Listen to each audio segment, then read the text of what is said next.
안녕하세요. 저는 연신내에 살고 있는 30대 중반 여성이에요. 30대 중반에게는 일어나기 쉽지 않은 사연을 지금 계신 분들에게만 소개하려고 합니다. 그러니 다들 제 얘기를 한번 들어봐 주세요. 저는 주변 친구들보다는 비교적으로 이른 27살에 소개팅 어플로 대기업에 다니는 남편을 만나서 1년 만에 결혼을 하였습니다. 연애 기간이 짧아서 아이는 천천히 가지기로 생각하였고 결혼 생활을 하면서 큰 문제 없이 달콤하고 짜릿하게 보냈습니다. 여느 때와 다르게 없는 피부만 스쳐도 두 볼이 발그레해지던 신혼부부 시절 시댁에서 문자 한 통이 왔습니다. 지금 생각해도 정말 소름이 돋는 얘기를 보았는데요. 그 소름 돋는 내용은 바로 도련님을 신혼집에서 같이 한 집에서 살게 하는 것이었어요.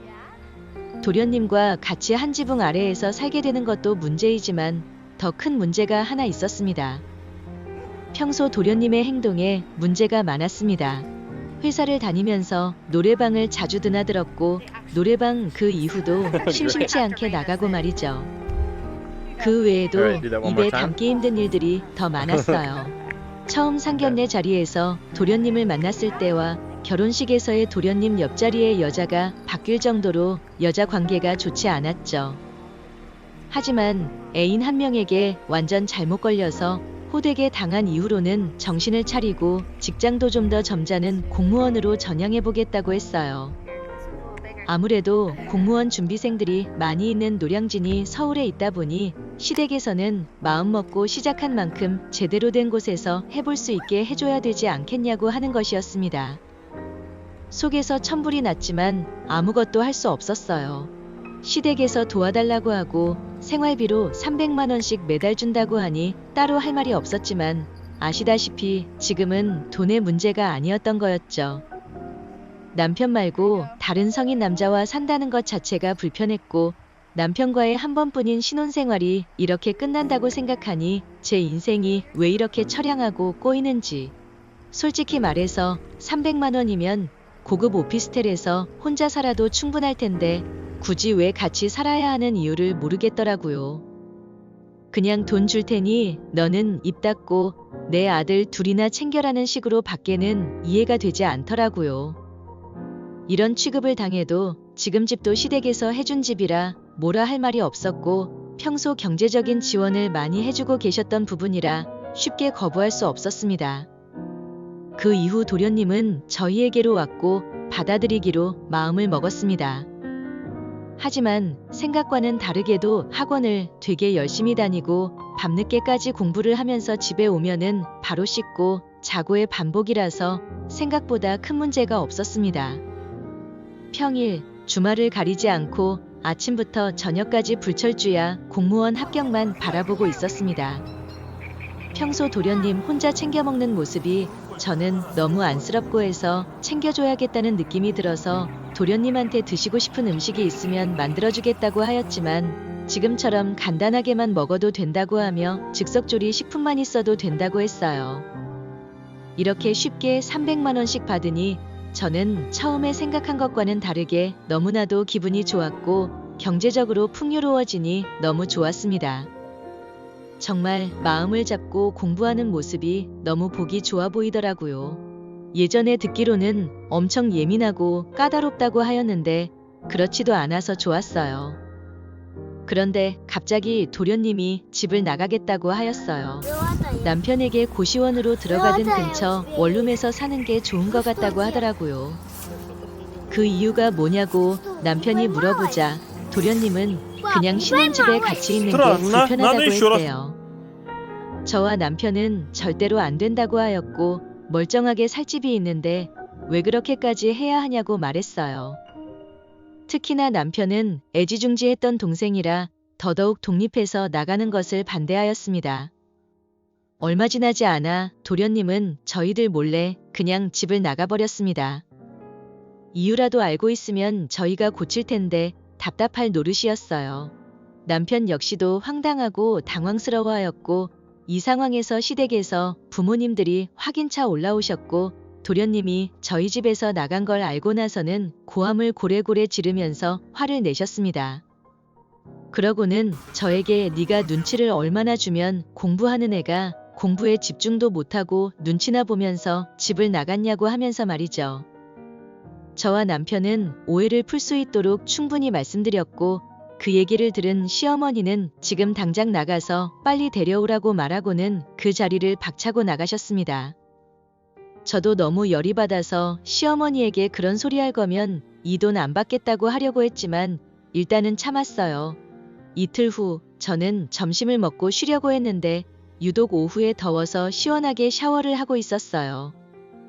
그런데 샤워기에서 나오는 물 사이로 들리는 현관문 도어락 열리는 소리가 들려서 저는 너무 놀랐어요. 평일 오후에 집에 남편은 절대 올 리가 없기 때문에 도둑이 든 게 확실하다고 생각했거든요.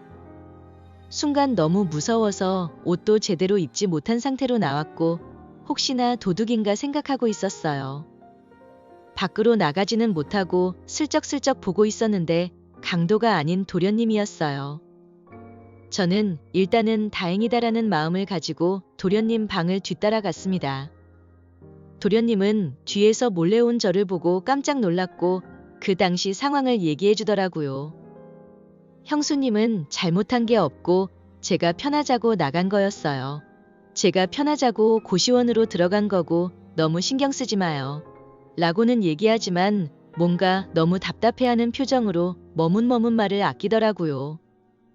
그래서 저는 하고 싶은 말 있으면 말을 해줬으면 좋겠다라고 말하였어요. 그러더니 도련님은 저에게 시원한 맥주 한 잔만 달라고 하였고 저는 바로 술 냉장고에 넣어둔 맥주를 꺼내서 드렸어요. 도련님은 얼마나 답답했는지 그 자리에서 맥주 한 캔을 다 마셨어요. 그러고는 집 나간 진짜 이유를 말해주더라고요. 이유를 들은 저는 너무 민망해서 몸둘 바를 몰랐어요. 그 이유는 바로 밤마다 매일매일 있는 저희 둘의 부부관계 때문이었어요. 사실 저희는 신혼부부이고 지나가다가 스치기만 해도 뜨거워지기 때문에 일주일에 5번 이상은 해왔고 부부관계 할 때 제가 유독 소리를 좀 많이 내는 편인데 그 소리가 도련님 귀에 너무도 잘 들렸다는 겁니다. 저희 부부도 조심을 한다고 하긴 했는데 제가 기분이 좋으면 소리가 절제가 잘 안 되더라고요. 도련님이 새벽에 물 마시러 나왔다가 저희 부부 관계를 보거나 소리를 들으면 제대로 공부에 집중을 할 수 없었다고 하더라고요. 특히 제가 내는 흐느끼는 소리를 들으면 심장이 터질 것 같고 그 생각에 펜보다 자꾸 다른 것을 잡게 된다고 하더라고요. 아직 혈기왕성한 나이라 몸과 마음이 너무 힘들어서 그랬다고 하니 제가 다 미안해지고 그랬답니다. 앞으로는 조심하겠으니 들어와서 살라고 하였어요. 저는 어떻게든 남편이 오기 전까지 도련님을 집에 있게 하기 위해서 시간을 끌어야겠다는 생각을 했고 필사적으로 못 나가게 하려다 그만 큰 사고가 나고 말았습니다. 샤워를 하다 제대로 입고 나오지 못한 가운이 풀어져서 제 맨몸이 그대로 도련님에게 보여지고 말았죠.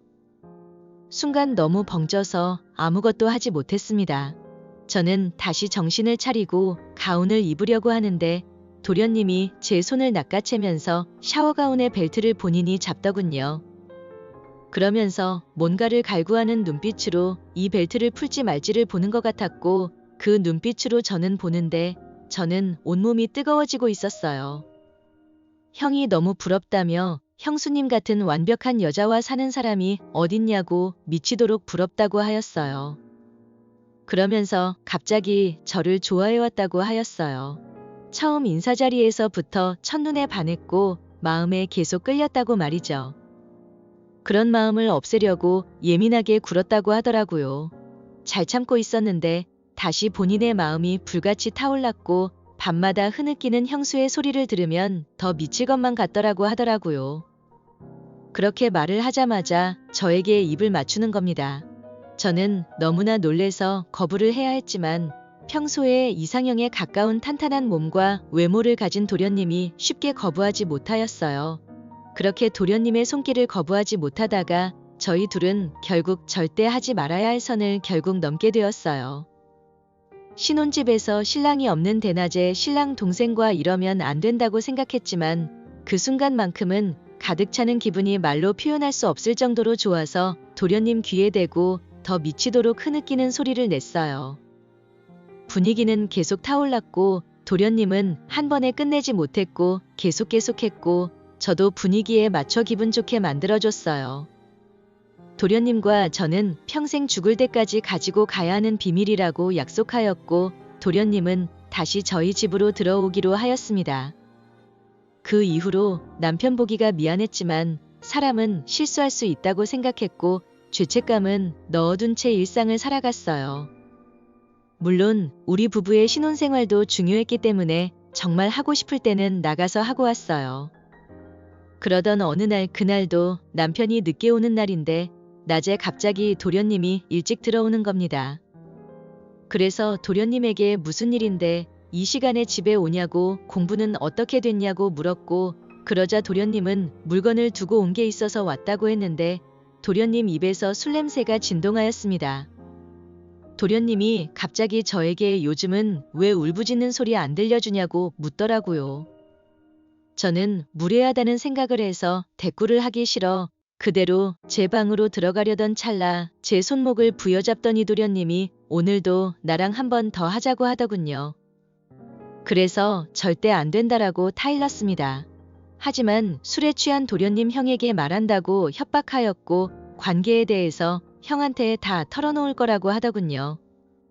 그 말을 듣는 순간 저도 그날 너무 열이 받아 큰 결단을 내리고 이혼을 각오로 남편에게 있었던 일들을 하나하나 빠짐없이 말하였고 도련님의 계속된 요구에 나도 흔들릴 수도 있을 것 같은 게 사람 마음이다 라고 말했습니다. 남편은 이 말을 듣자마자 뒤로 넘어가려고 하더라고요. 정신을 겨우 차린 남편은 저에게 욕을 퍼부으면서 뺨을 후려쳤고 유구무원으로 가만히 있었어요. 잠시 후 도련님이 집에 왔고 남편은 도련님을 사정없이 때리더군요. 주먹 한번 써본 적이 없다던 남편이 저렇게 하니 저도 너무 놀랐어요. 남편에게 저런 모습이 있는지도 몰랐고 설령 없다고 하더라도 본인 동생이랑 와이프가 그런 관계면 눈알이 돌아갈 수밖에 없기도 하죠. 그 상황에서 도련님이 정말 맞다가 죽는 게 아닌가라는 생각도 들더라고요.